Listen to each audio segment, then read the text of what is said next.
Good morning, everybody, from Ravenna Drop Zone here, Skydive Pullout in Italy. Let's just have a quick update. We've started earlier this morning. The first load's already in the air. Started at 7, about 7:45 when it took off. So where are we? We have done 4 rounds of the performance competition out of 9 jumps, and also 4 rounds out of 7 jumps for the acro competition. I've got the scores in front of me because I can't remember them. Let's start with the acro competition. So the rundown, I think, is actually the same as it was last time we talked about the results. So Switzerland is in the lead, followed by USA 1, USA 2, and then Russia in 4th place. And then going to the performance competition. So there's been a lot of shuffling. We did the time round finally, they got that finished yesterday, and the distance round. So that we've done a full distance speed time and then 1 extra distance. Chris Schuyler's back in the race. He's in 3rd position. Great to see that.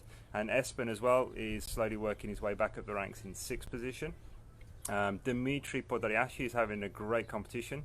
He's always been there kind of in the top 3, the top 4, and it's great to see him out in front and really having a great competition.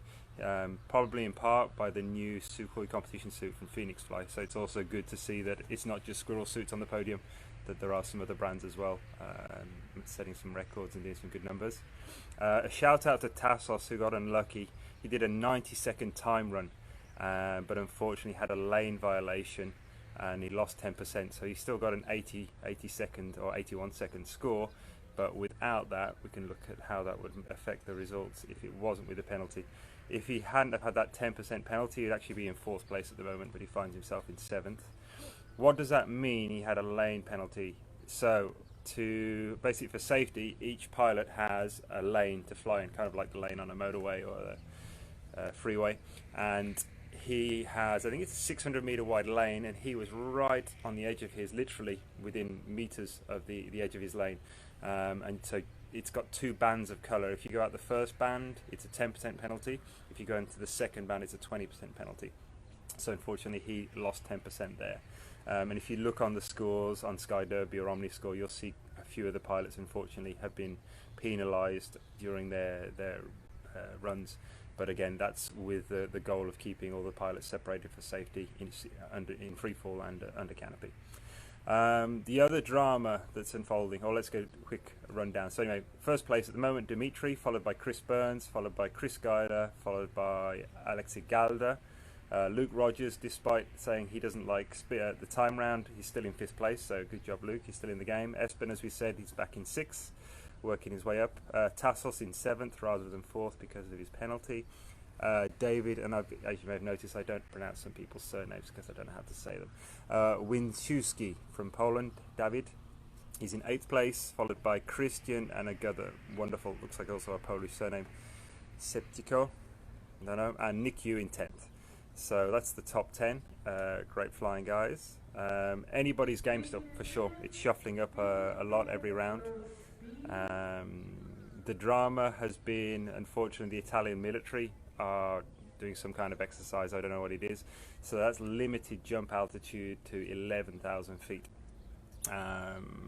Why is that a problem? Well, basically, the way that I'm sure you've seen this in the graphs as well.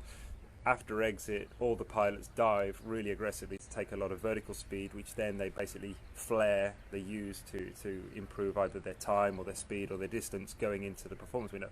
So obviously, if you have less altitude above that window, you have less dive and you have less possibility to accelerate and gain the energy in the suit. So for some pilots, this is a bigger problem. Others, it kind of gets a bit more complicated to do with the person's sort of physical stature, whether they're taller, thinner, more heavy set or not. So for some of the pilots, they like having less altitude, and for some of them, it's maybe a disadvantage. Unfortunately, that's the conditions we have to deal with, and it looks like it's going to be like that all day. And obviously, to make it fair for all pilots, if we do part of a round from 11,000 feet, all the round must also jump from the same altitude to make it a level playing field. So anyway, that's where we're at now. The goal is to make 4 jumps today, and that will get us through most of the competition. We're already at 4 rounds now. If we do manage to do another 4 today, we'll be at 8 out of 9, which would just leave 1 jump to finish off tomorrow. That would be great because it means we finish the competition well in time, we didn't have to cut it short, and also be some time for some fun jumping. And obviously when you get 50 of the world's best wingsuit pilots on the same drop zone, you can have a lot of fun, and there's even talk of going for a few records as well. So let's see how that goes. Stay tuned during the day, we'll keep you updated with the results, and yeah, thank you for watching. Hi there, update from the Wingsuit World Cup at Skydive Ravenna, Italy. Guys are just landing here. This is the last part of the second time round, if I remember correctly. We've got one more load to go up, and that will complete the time round. I think it's got about 4 or 5 performance pilots, and the rest of the load will actually be the acrobatic jumpers. Well, you can see over here, Team USA 1 and 2, Switzerland, and the Russians are over there on their way. Don't be nasty.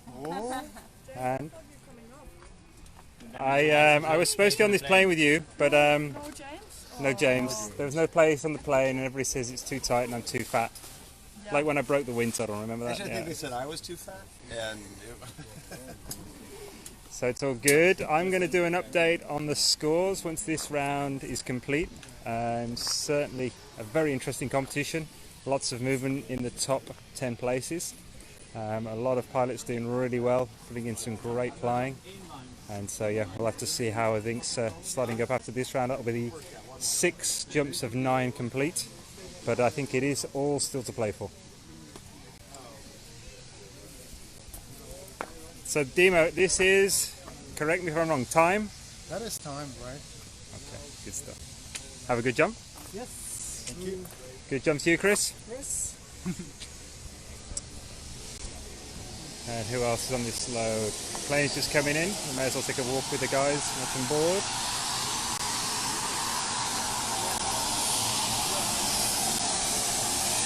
Mr. Espen, say hello, Espen. Hello. Have Ready to power up the time run. Nice one, buddy. Stay up there, never come down. How you doing? And Mr. Galda, have a good jump, buddy. Thank you very much.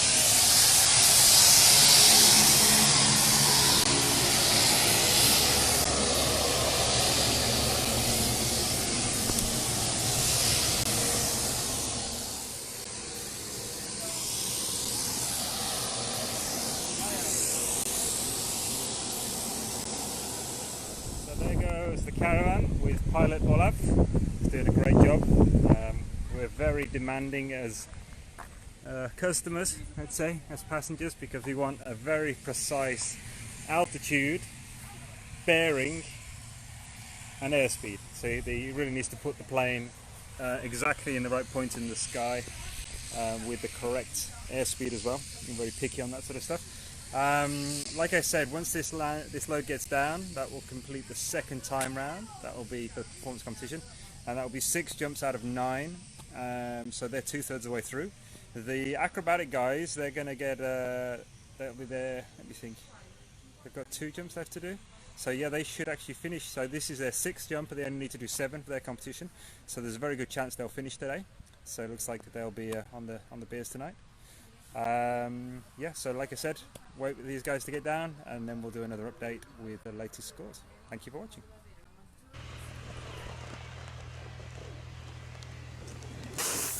How was it? You never know.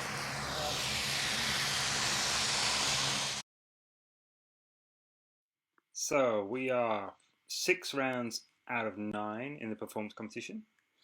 We'll do a separate post about the acrobatic results, but as you'd expect, Switzerland is still in the lead.